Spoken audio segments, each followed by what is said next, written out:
Assalamualaikum warahmatullahi wabarakatuh. Alhamdulillahi rabbil alamin, wassalatu wassalamu ala asyrafil anbiya'i wal mursalin, sayyidina wa habibina wa syafi'ina wa maulana Muhammadin wa ala alihi wa sahbihi ajma'in. Qalu subhanaka la ilma lana illa ma 'allamtana innaka antal alimul hakim. ولا حول ولا قوة إلا بالله العلي العظيم. رب اشرح لي صدري ويسر لي أمري واحلل عقدة من لساني يفقهوا قولي. وقال المؤلف رحمه الله تعالى ونفعنا به وبعلومه بالدارين آمين.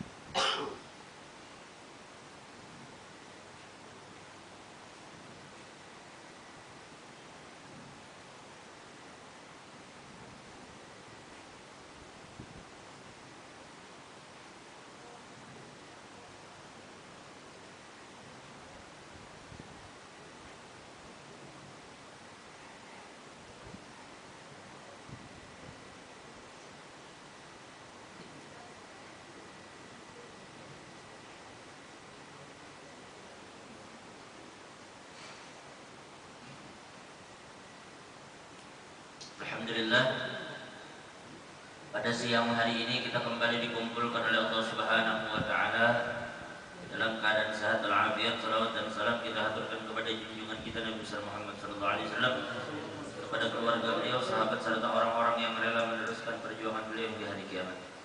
Sampai mana terakhir kita? Kurban. Ustaz Haidir bahas kurban juga.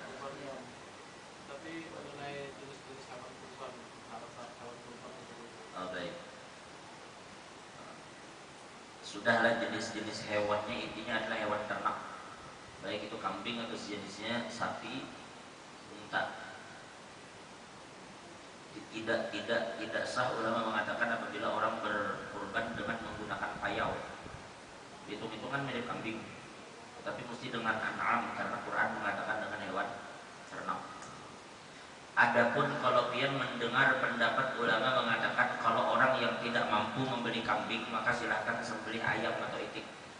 Jadi sebenarnya itu hanya mengejar fadilah dari hadis Nabi, ma'amila ibnu Adam min amalin yawman nahri ahabbu ilallah min iraqatid dam. Ujar Nabi, tidak ada satupun amalan yang lebih afdal dikerjakan oleh seseorang di hari raya Idul Adha. Ulun ulangi, tidak ada satupun amalan yang lebih bagus untuk dikerjakan di hari raya Idul Adha dibanding menumpahkan darah hewan kurban. Berarti kalau pian mencari-cari apa amalan yang bagus digawe hari raya, yang bagus digawe itu kurban. Ada darah yang tertumpah karena Allah. Nah, lantaran kada mampu menukar sapi atau kambing, maka orang bahari menyembelih itik atau ayam. Sekedar sekira-kira ada darah yang ditumpahkan gitu, untuk mencari fadilah itu aja. Tetapi tidak menunjukkan bahwa kambing itu digantikan oleh ayam, nyaman karena gitu. Pendapat itu ada, cuma bukan berarti untuk menggantikan binatang, bukan asal. Ada apa-apanya boleh aja berkorban lawan ayam, bukan boleh berkorban ayam, tetapi Allah tuh maha bijak. Pian kada mampu nukar kambing, tapi hati hendak juga berbagi. Lalu ayam pian sembelih, Allah memiliki penilaian sendiri. Allah maha bijak. Punya kada ada diisi ayam bang, terserah pian pakai patin udah.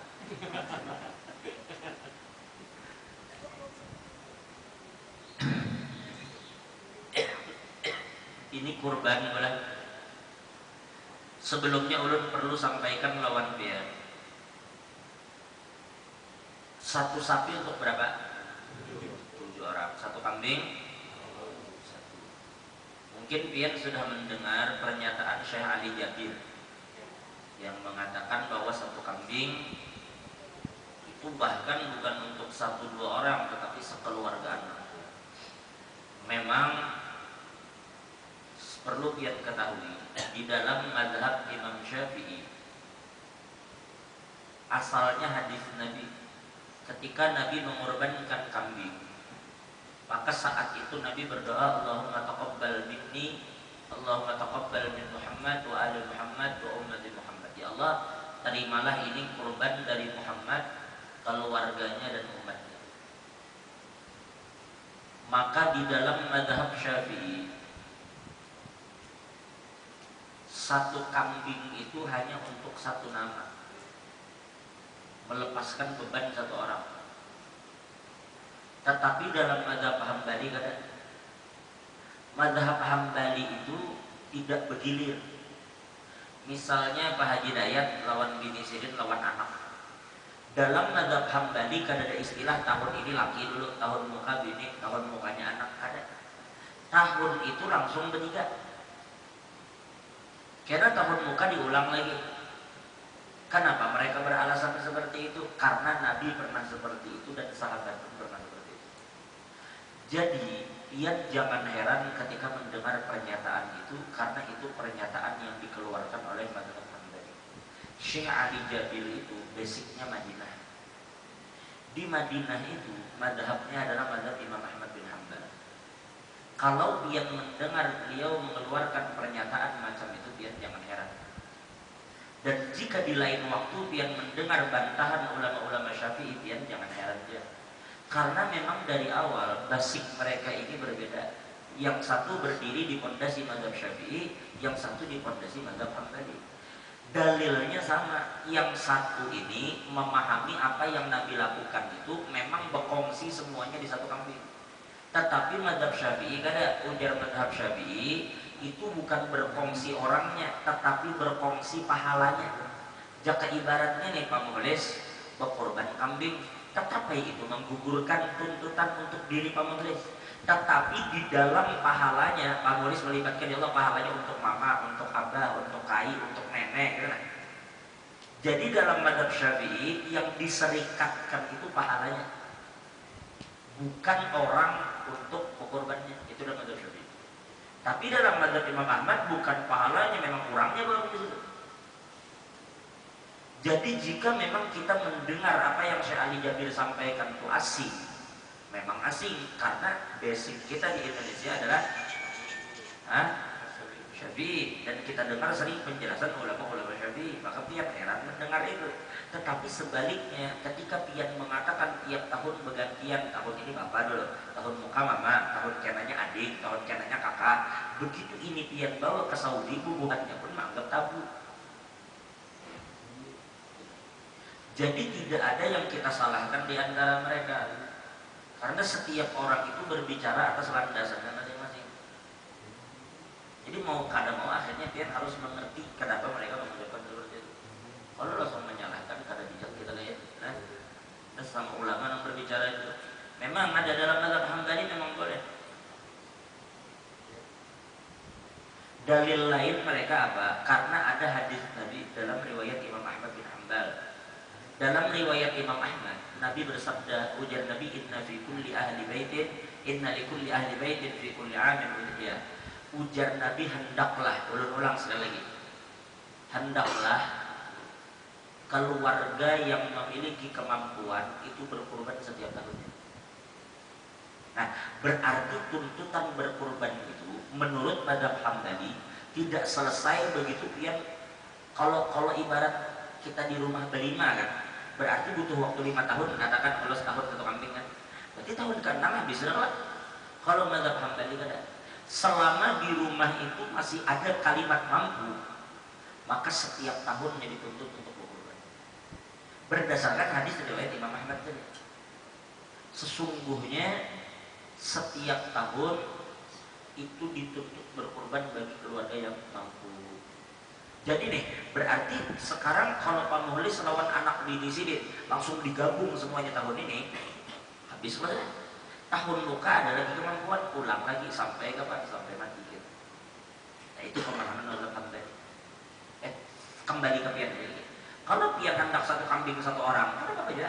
Berarti kalau kita memakai mazhab Syafi'i, bila Pak Mukhlis nih lawan Pandayat, lawan yang lain-lain berkumpul bertujuh dalam satu sapi, berarti masing-masing satu nama. Tapi kalau mengikuti mazhab Hambali, berarti setiap satu orang itu bisa meniatkan banyak orang lagi di bagian 27 itu. Paham lah itulah. Kalau mazhab kita Syafi'i adalah, kalau mazhab Syafi'i, apabila satu kambing diniatkan 10 orang, 10-nya itu kan ada yang saja.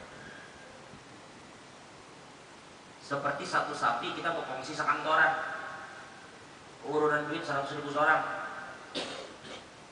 kali 140 orang, siapa yang mau korban di sini?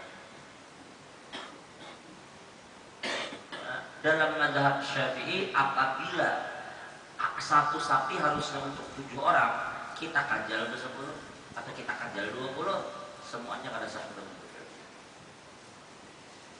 Ya,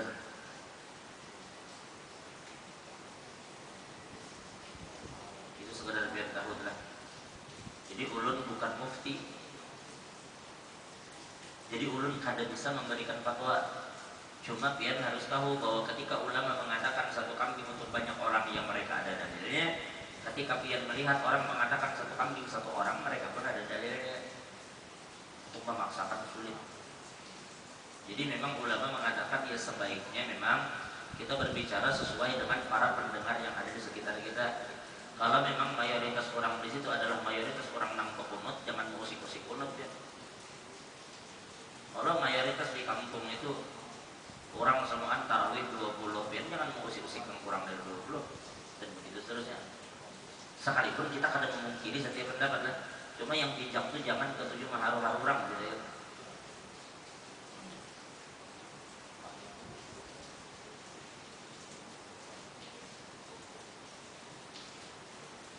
Dan kalau melihat ulama-ulama Hambali, apalagi yang muda-muda, mereka kayak keberadaan jelas ya. Jadi intinya jangan heran, kayak Ustaz Khalid Basalama, Syafiq Basalama, Firanda Dirja, apalagi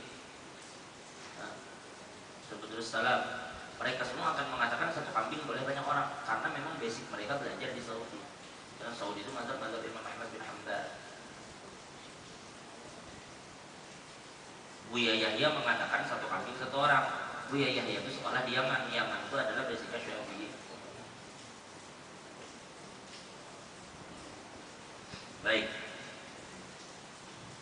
kita langsung saja ke pertanyaan-pertanyaan.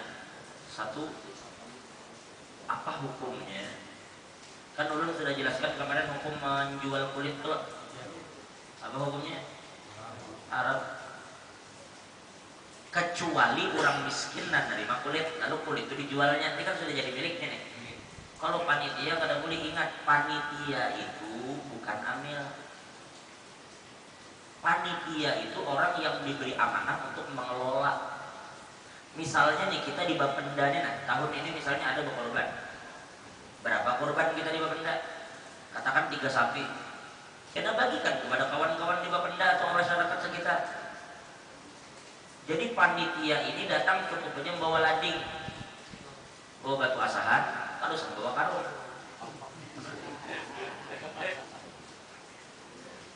Karena kalau ditutup lagi kulkas ganjal tulang. Harus membawa karung. Lawan pian bila jadi panitia di kampung lah, tolong perhatikan. Pian sebisa mungkin menjaga fitnah. Pian ini sedang mengelola harta orang. Yang pian kelolanya harta orang. Halo. Di kota Muhammad kena ambil yang dua harus agak. Jadi pian lah kalau berkorban atau bangalok itu kurang nang berkorban aja, misalnya pamadi berkorbannya sapi pamadi, maka sunnah kalau pamadi ini ambil sedikit, sisanya dia kan dibagi, itu kurbannya seorang. Kayak apa pian mengelola ampun orang. Maka pian yang datang ini jaga fitnah sebaik-baiknya. Pian bilanya datang, pikirkan siapa orang susah yang ada di kampung ini, siapa kira-kira yang dapat pian. Kalau saya mikirkan ipar yang di Sungai Dama, saya mikirkan menantu yang di Lojanan, Pian bila hendak memberi keluarga, pian yang mau kurban, jangan pakai kurban orang. Ini memikirkan memberi janda yang dilumpurin. Bila hendak memaraki janda itu pakai kurban orang, jangan daging orang. Jadi maksud kita dijaga fitnah itu sebisa mungkin. Pian pun mengambil seperlunya aja, pada selalu banyak-banyak. Nah, terus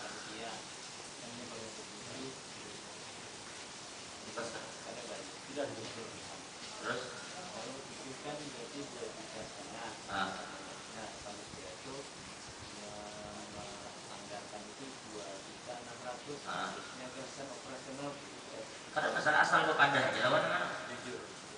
Iya terbuka, harus tahu orang. Jangan sampai kita kepada sapi harga 2,5 juta orang, kemudian kita tukarkan sapi harga 14 juta gitu. Ada boleh gitu. Kalau pian katakan kami tukarkan sapi harga 17 ya 17. Tapi seandainya pian katakan tadi 26, kita pakai 25 aja gitu. Itu sudah 17,5 juta harga sapi. Berarti ada 700.000 kan lebihan. Ada masalah selama pian terbuka dengan orang yang korban. Baik, pertanyaan selanjutnya adalah bolehkah kalau ternyata kampung pian kampung yang orang-orangnya banyak orang mampu, lalu sapi yang ada di situ melimpah sedangkan penerimanya kada banyak. Pertanyaannya, kalau kita berkorban itu waktunya berapa sih? Waktu korban itu ulama terpecah jadi 4 pendapat. Pendapat pertama mengatakan waktu mulainya sama, waktu mulainya begitu orang tuntung khutbah sudah. Kalau tidak ada sholat id di situ, berarti pian kira-kiranya sembahyang dengan khutbah butuh waktu berapa gitu. Nah, sampai kapan? Pendapat pertama kurban itu hanya tanggal 10 hari raya aja. Bila esok ada sah. Itu pendapat pertama.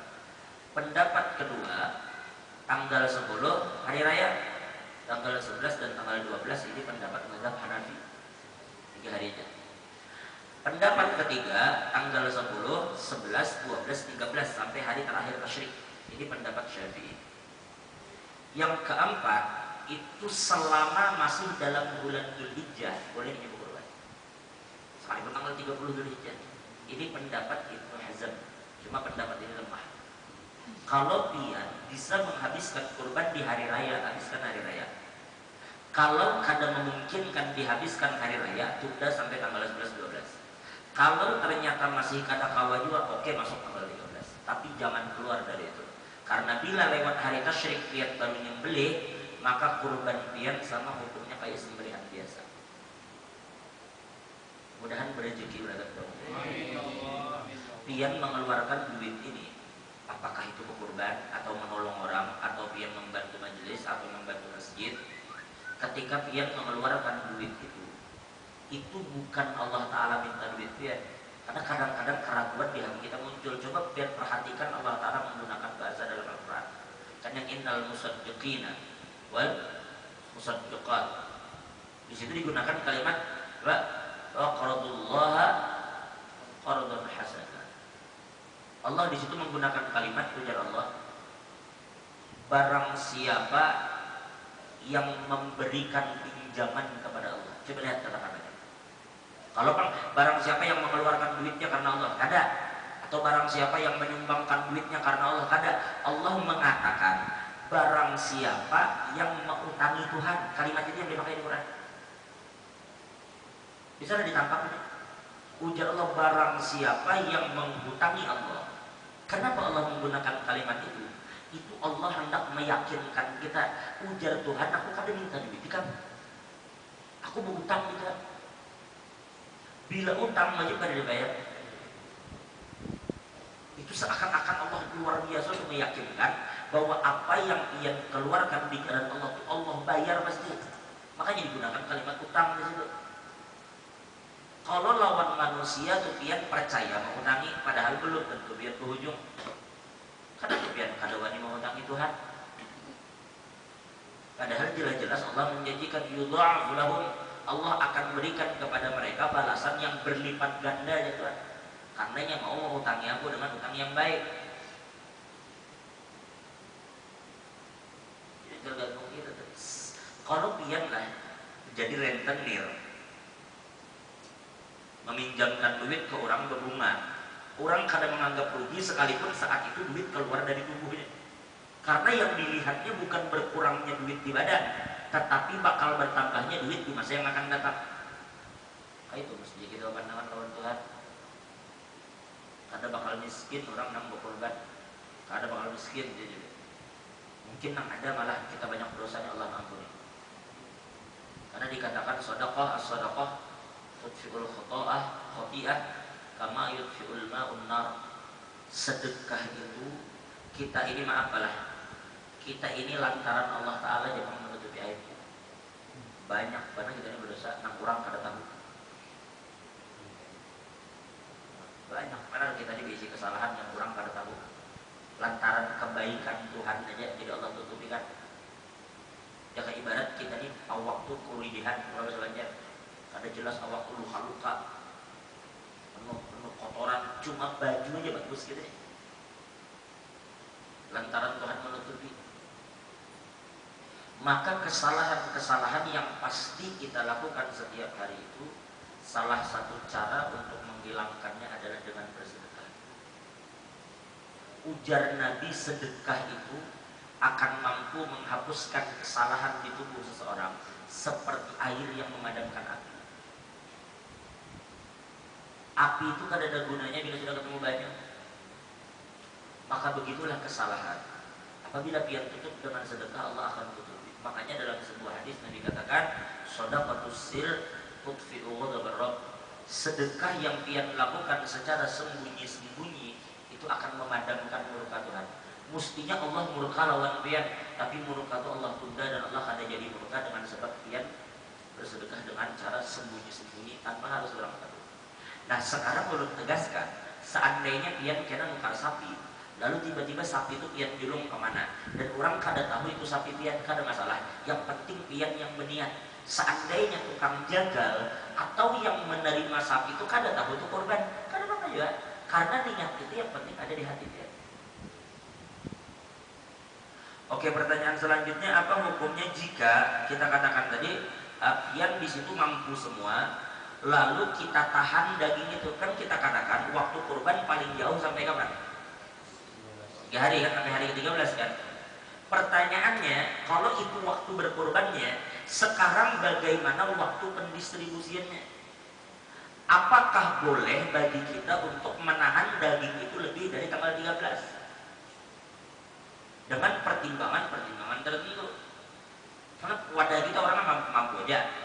Ada daerah yang orangnya kada mampu, cuma butuh waktu untuk menyampaikan ke sana. Apa hukumnya jika pembagiannya kita lewatkan waktunya? Apakah seminggu setelah hari raya kah? Atau bahkan pian buat makanan kaleng?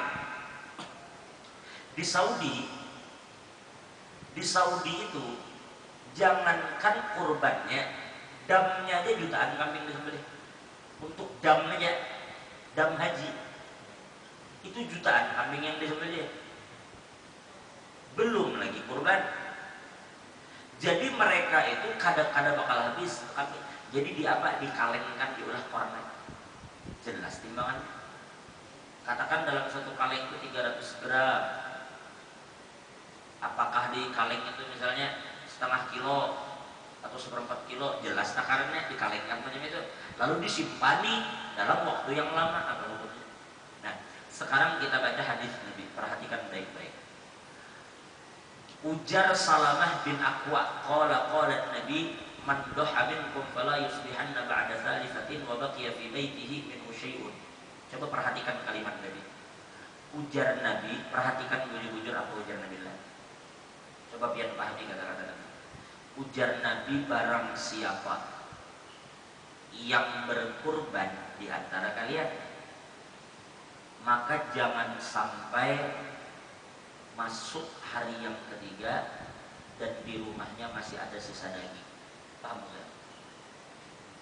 Ujar Nabi, barang siapa yang berkurban, maka jangan sampai masuk hari yang ketiga sedangkan di rumahnya masih ada daging.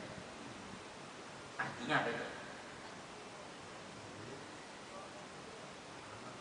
Orang yang berkurban ujar Nabi Aku sampaikan Nabi, siapa yang berkorban, maka jangan sampai masuk hari yang ketiga sedangkan di rumahnya masih ada daging. Apa artinya?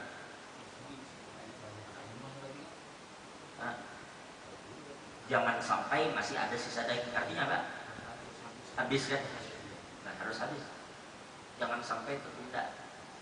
Tetapi itu Nabi sampaikan di tahun ke-9 Hijriah.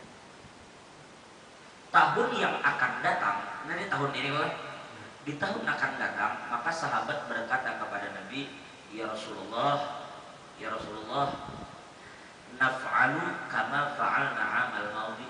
Ya Rasulullah, kami tahun ini akan menghabiskan kambing sebagaimana yang Pian sampaikan tahun tadi. Artinya kada tahun lagi dah. Artinya tahun ini kami siap menggawi seperti yang kami gawi tahun tadi. Apa jawaban Nabi? Ujar Nabi, kulu wa at'imu waddakhilu.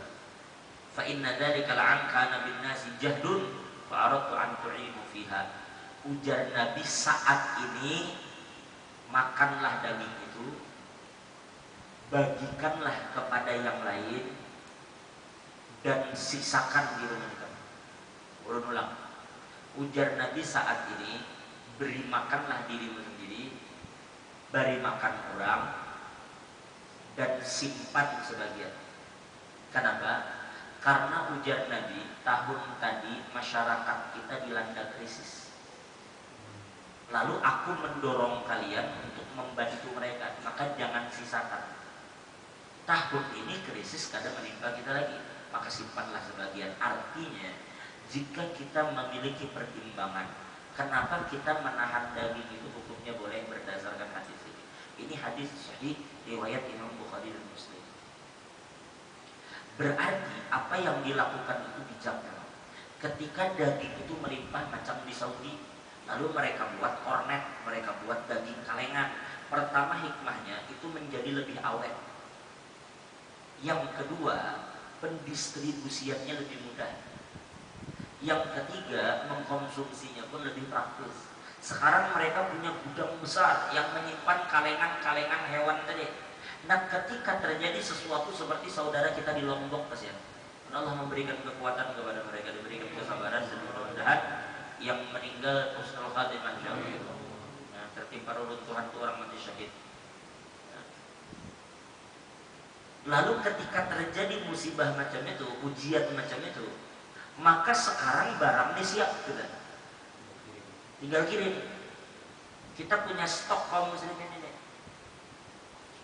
Nah, itu hikmahnya. Jadi boleh kan apa daya? Boleh. Ketika pian memiliki pertimbangan bahwa maslahat menyimpannya lebih besar daripada membaginya langsung. Boleh kan apa? Kalau kita jor-joran habis, begitu terjadi sesuatu macam ini, gelabakan kita berkumpulan. Satu hal yang perlu disampaikan, ketika saudara-saudara kita mendapat ujian macam itu, hati-hati kita menulis status atau mengolah, memposting gambar dan lain sebagainya. Terkadang ada kalimat-kalimat, Allah tidak akan menurunkan ini kecuali karena pelakunya seorang, karena inilah itulah, pokoknya itu hukuman itu. Hati-hati, nangka itu orang sudah dapat ujian, keluarga orang hilang, rumah orang hancur. Itu boleh jadi karena Allah ingin mengangkat derajat mereka. Katanya mesti dosa aja bang terus. Ada boleh kayak itu. Sakit hati orang bisa berdosa dia. Memang ujian itu bisa menghapus dosa kita, bisa juga meninggikan derajat kita. Apa salahnya berbaik sangka Allah meninggikan derajat mereka? Jangan kipas dia hapus di situ tuh maksiat aja penggawian, jangan kayak itu. Amun Allah hendak menghancurkan kita jadi satu tempat aja gara-gara maksiat kita. Katanya orang aja nggak maksiat, kita jadi maksiat. Katanya orang yang berdosa, kita jadi berdosa. Jadi jangan sekali-sekali macam itu kata-kata. Itu berarti Allah sayang lawan mereka. Seandainya pun benar mereka berdosa, berarti Allah hendak menapas. Yang bahaya itu berdosa, tapi Allah tidak pernah menagur. Itu hati-hati dia. Itu lebih bahaya. Amuninya itulah tiba-tiba Allah uji. Berarti memang Allah hendak ingat ketika bertemu Allah kita bersih. Yang bahaya tuh dipikir-pikir dosa digawe terus. Nah, hidup kada tapi pemurah, lawan orang kada mau akur, tapi hidupnya ada ayat ya. Kada mau ganing orang saja, kada mau kena ujian, kena panjang aja umur, gawian kada semena. Itu boleh jadi itu salah satu bentuk lanjuran ibarat kita naik puas-puas saja kan dunia itu. Makin diluaskan Tuhan rezekinya. Ada orang sekali rezeki salat artinya makin besugi, sembahyang ada, gawian tapi karuan juga. Kita dinyamani Tuhan terus. Hati-hati kalau kita kebaikan di dunia itu dibalas Tuhan segera. Jadi di akhirat tidak ada balasan lagi. Itu yang bahaya kita. Nah, istidraj itu bahaya gitu. Biarkan aja kalau sedih herani kita biarkan aja. Itu Allah ingin menumpuk dosanya, ditumpuk. Kebaikannya bang dihabiskan Tuhan dulu. Di akhirat kan ada balasan, habis di dunia balasan. Namun itu tidak. Jadi hati-hati lah, hati-hati itu. Biar kalau sudah urusannya lawan orang Islam lagi sedikit. Jangan maksiat antara kita lawan Tuhan aja ya, itulah.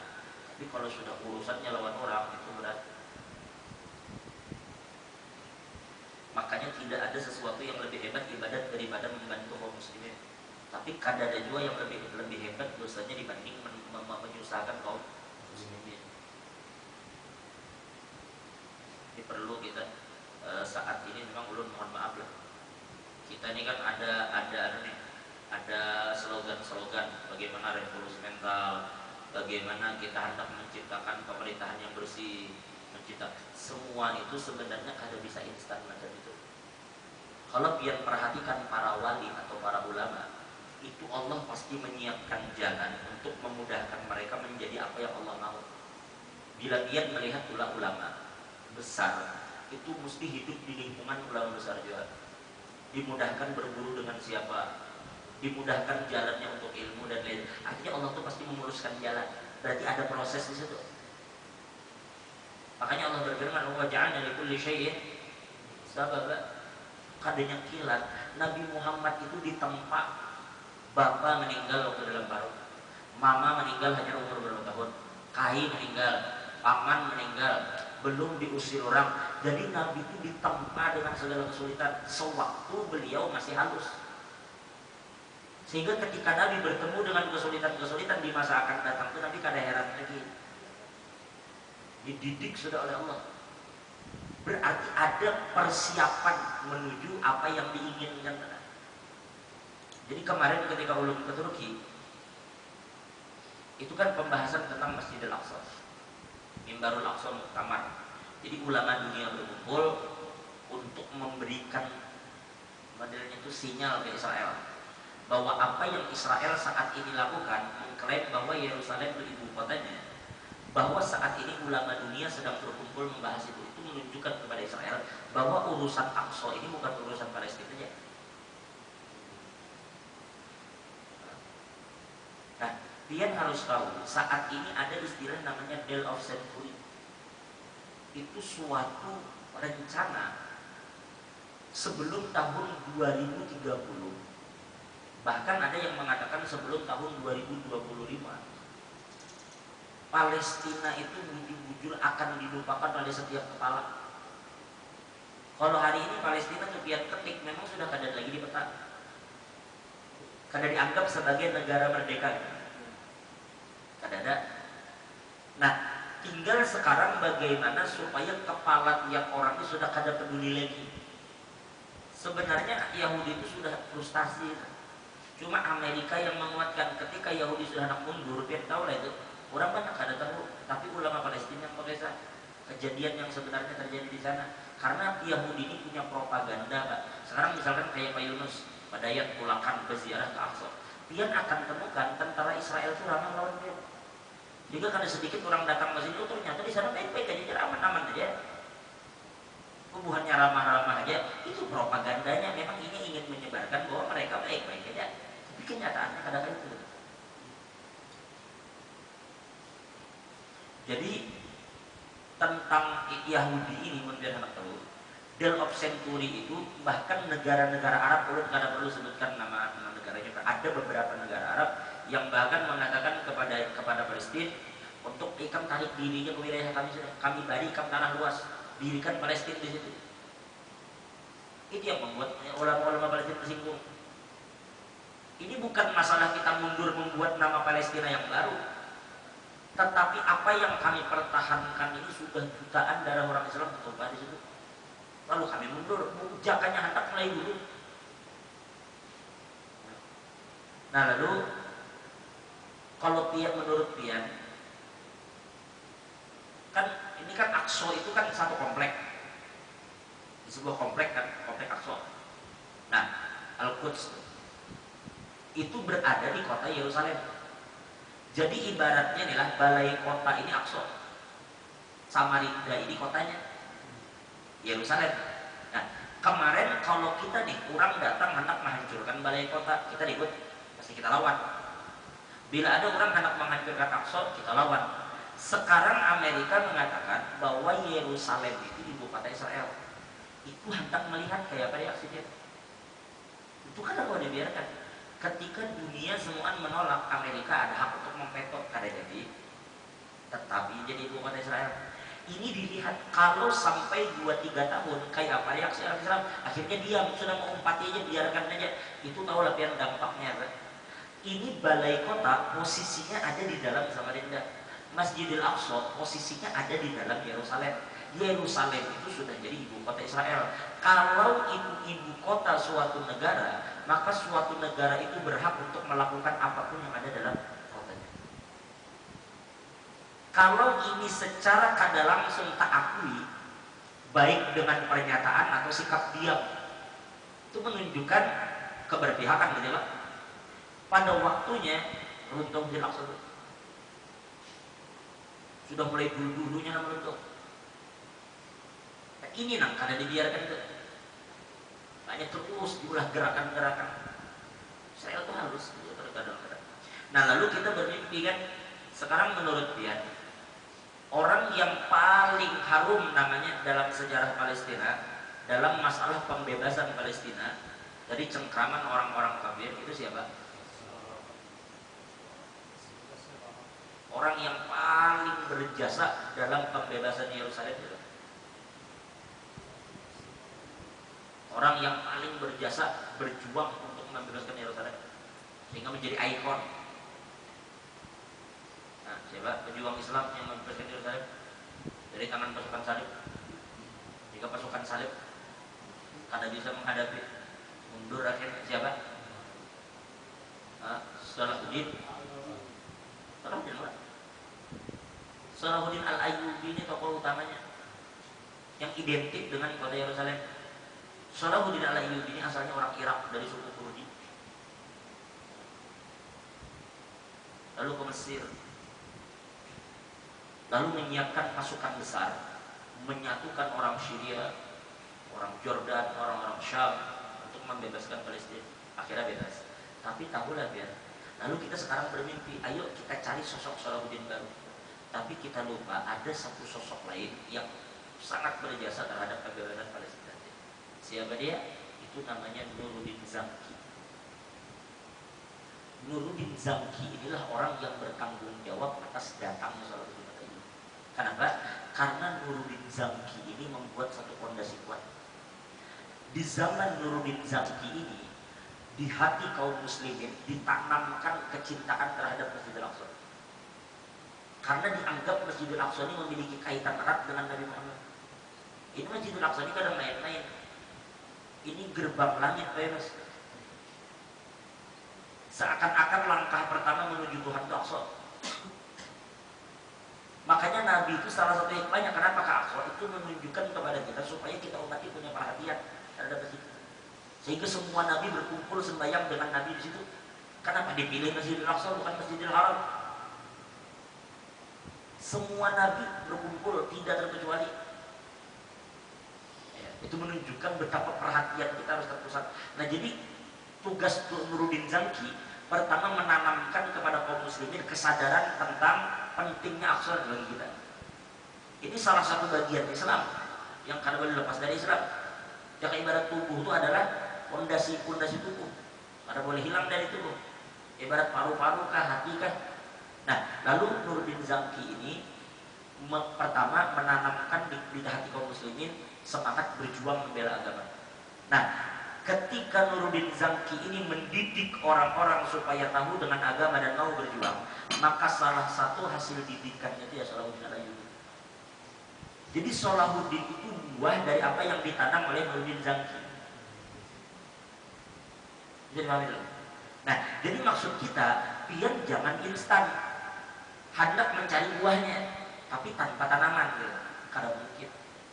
Berarti saat ini tugas kita juga adalah menyadarkan sekitar kita, kalau perlu menanamkan di hati keluarga kita tentang kecintaan terhadap Masjidil Aqsa itu. Kesadaran itu perlu ditanamkan. Mulai sedikit-sedikit kita di kantor, jangan tapi hendak berkelahi lawan kawan, jangan tapi hendak berselisih lawan kawan. Cukup aja sudah kita berkelahi gara-gara partai, gara-gara suku, gara-gara ini dan itu, tanpa kita sadari kawan-kawan kita di sana digorok orang setiap hari. Lalu mulai dari kecilnya kita bersatu, sampai akhirnya di kota, sampai negara dan seterusnya. Itu yang ditanamkan dulu di dalam kita. Sehingga ketika mereka hatinya sudah bersatu, mudah bagi Salahuddin Al-Ayyubi untuk mengumpulkan. Karena Salahuddin sudah berdiri salah satu buah dari tanaman Nuruddin. Berarti tugas Salahuddin hanya mengumpulkan buah-buah lain. Tanaman itu masak sudah. Itu yang terjadi. Makanya Salahuddin ini kadang terkalahkan dalam perang. Kurang teguh semua imannya. Nah ini maksud kita. Jadi kayak itu juga kita pendidikan itu. Makanya sekarang ini kayaknya lah kayak pengajian dulu, mohon maaf lah. Salah satunya adalah bisa kita katakan rem, bengkel di Habib Jidan. Cukup kita seminggu begawian. Kadang-kadang dalam gawian itu ada hal-hal yang bisa malah kita hilaf. Maka kita perlu rem. Gas itu bagus saja laju, memang kadang ada rem sakit juga. Maka fungsi rem itu menahan kita. Setidaknya jika menabrak juga kada fatal banget. Bukan menyuruh nabrak. Jadi kalau hanya sekedar keinginan tanpa pendidikan itu mustahil. Jadi pada akhirnya memang pendidikan. Makanya agama itu ditanamkan. Bukan hanya pian yang mendengarkan agama, anak-anak bini kita ya apa caranya tahu di agama. Nyaman biar bila bini itu tahu di agamanya.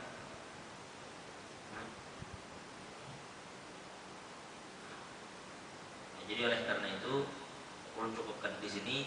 Nah untuk kembali masalah kurban tadi, mengkawal pian berkorban lah, jangan kada. Kalau misalnya lampu atau pian benadar, nah kalau benadar itu mau kada mau dibayar wajib. Misalnya pian ada nadar, kalau aku diangkat jadi pegawai negeri, ya sudah kalau diangkat jadi pegawai, aku berkorban. Aku benadar ya. Kalau misalnya sidul kubulik lawan sarah, aku menyembelih kambing, ayo sampai nang film sidul ini belajar.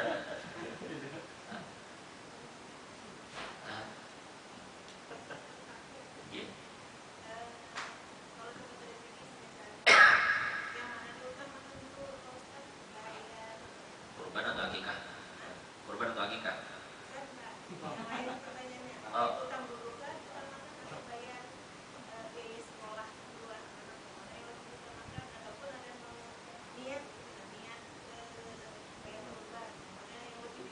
Utang nih, niat berkurban. Kalau pian ada utang dan pian merasa mampu aja untuk membayar setelah pian berkurban, boleh aja pian tunda. Kalau memang temponya adalah, tapi kalau tempo perjanjian utang, misalnya katakan pian utang sebulan, pian berjanji ini tanggal berapa nih? 9, tanggal 8, 9, tanggal 9, pian cuma diberi tempo sampai tanggal 30 Agustus. Sekarang tanggal berapa? Tanggal 29. Pian ada duitnya, maka bayar, karena kewajiban pian membayar ada waktu yang ditentukan kan. Tapi kalau waktunya terserah aja, kapan ada duit bayar aja, maka maka pian boleh menunda bayar utang untuk berkorban. Ketika ulama ditanya bagaimana hukumnya berkorban dengan utang, maka ulama mengatakan, kami ujar ulama menganjurkan, barang siapa yang merasa tubuhnya sehat, yang kedua merasa memiliki kemampuan untuk membayar utang seandainya dia berutang, dan ternyata dia tidak menemukan rezeki untuk berkorban, maka berutang saja ulama. Kenapa? Bahkan Imam Ahmad bin Hambal mengatakan, bagi seorang bapak yang memiliki anak, lalu anak itu lahir dan belum ada rezeki untuk mengakikahi, tetapi